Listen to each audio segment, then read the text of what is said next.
Nous sommes dans la commune du Gosier en Guadeloupe. L'histoire raconte qu'il y a 50 ans, la ville n'était qu'un village et elle permettait aux habitants de traverser de Sainte-Anne à Pointe-à-Pitre. Considérée comme l'une des stations balnéaires les plus importantes de l'île, aujourd'hui, elle est classée dans le top 10 des villes les plus chères de la Guadeloupe. Vous l'aurez compris, on va parler d'immobilier. Suivez-moi.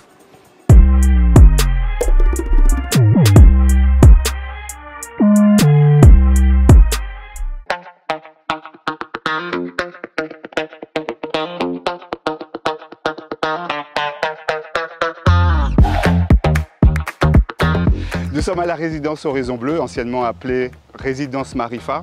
Le site a été racheté par un promoteur qui réalise actuellement des travaux et qui vend chaque appartement lot par lot. Nous allons faire une visite d'un appartement de type T2 avec Karine Tavares du cabinet 3FC.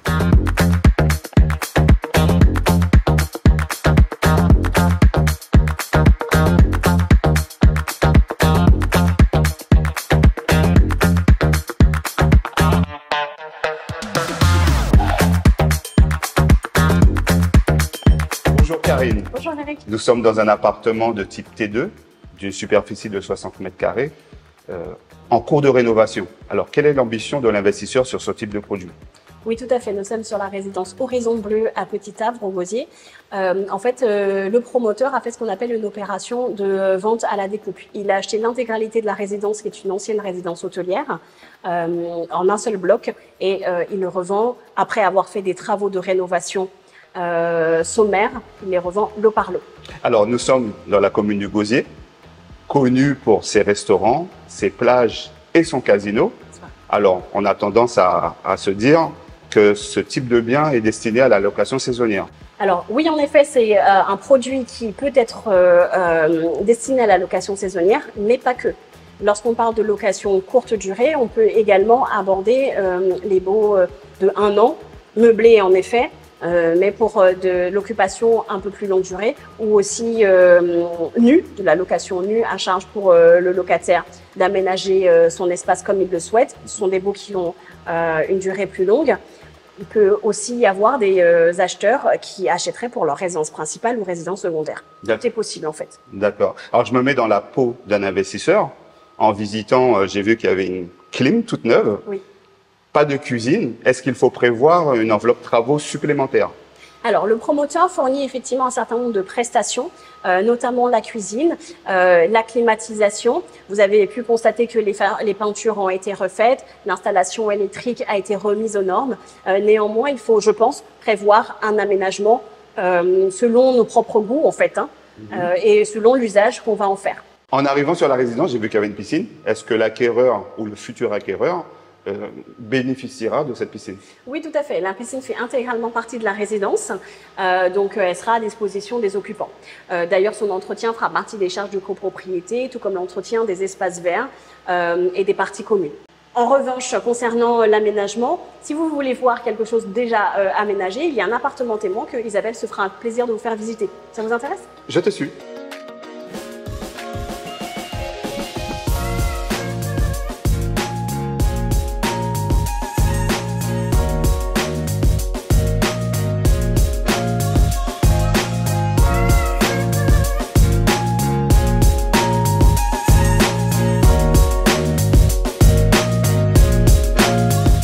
Alors Isabelle, nous sommes dans un studio d'environ 30 mètres carrés. C'est vrai qu'en entrant, on est émerveillé. Tout est bien ordonné. La transformation, en tout cas, elle est parfaite. C'est intéressant de voir le avant et le après. Ça permet à l'investisseur de se projeter. Alors, quel est le montant de l'enveloppe travaux à prévoir? Alors, Eric, il faut savoir que dans cette résidence, justement, le propriétaire, connaissant les besoins aussi des futurs acquéreurs, il a prévu une prestation qui vient en complément de l'acquisition. Donc cette prestation en complément, c'est une prestation de travaux. Donc cette prestation de travaux comprend les coûts de l'architecture d'intérieur, comprend aussi l'ameublement, comprend aussi l'agencement et la fourniture d'électroménager. Donc pour cette prestation, il a budgété cela et nous arrivons au coût total de 30 000 euros. 30 000 euros de travaux, 159 000 euros de prix d'acquisition, ça fait une enveloppe de 189 000 euros. Si je fais un petit calcul savant, on est plutôt à 4 725 € le mètre carré. Est-ce que c'est pas un petit peu cher pour un studio? Alors, Eric, oui, je comprends cette réflexion, mais il faut juste comprendre un petit peu le contexte. Donc, effectivement, le gosier fait partie du territoire de la communauté de la Riviera du Levant. La Riviera du Levant est composée du gosier, de Sainte-Anne et de Saint-François. Donc, les statistiques en fin 2022 ont été publiées par l'Observatoire immobilier de la Caraïbe et nous avons une tranche, un prix moyen entre 1 800 et 5 000 € du mètre carré. Appartements anciens et neufs confondus. Donc maintenant, est-ce qu'on est en dehors de ce coût? Non, on se trouve dans cette tranche, mais on se trouve effectivement un peu plus élevé que la moyenne entre 1 800 et 5 000. Mais c'est dû aussi pour tous ces aspects aussi positifs qui sont la mer à proximité, la piscine aussi, la résidence qui a entièrement été rénovée et vraiment une qualité de vivre ici qui est indéniable. Alors, on comprend qu'on est plutôt sur la fourchette haute, mais qu'est-ce qui fait que le gosier soit aussi attractif? Alors, Eric, le gosier, c'est vrai que c'est réputé pour être une commune balnéaire, voilà, hein, comme Sainte-Anne et Saint-François. Au Gosier, on a la majorité des hôtels, du moins une bonne partie des hôtels qui s'y trouvent. Donc, on a la Creole Beach, on a aussi le Prao, on a aussi la Vieille Tour, et on a à disposition le littoral, donc qui nous donne la Dacha, le Salaco, et aussi Petit Havre pour les surfeurs, et une multitude aussi de restaurants. Donc, ce qui fait effectivement que c'est une commune très dynamique.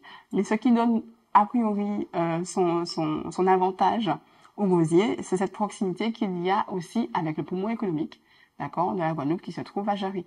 Donc la zone pointoise où se trouve la majorité des entreprises est très proche. Donc ça permet effectivement d'avoir ce côté balnéaire, mais ce côté aussi accessibilité à la zone économique. Merci Isabelle pour cette belle visite. Avec plaisir. Si vous avez apprécié la transformation de l'appartement vide à meubler, je vous propose la Minute Déco avec Francesca, décoratrice d'intérieur.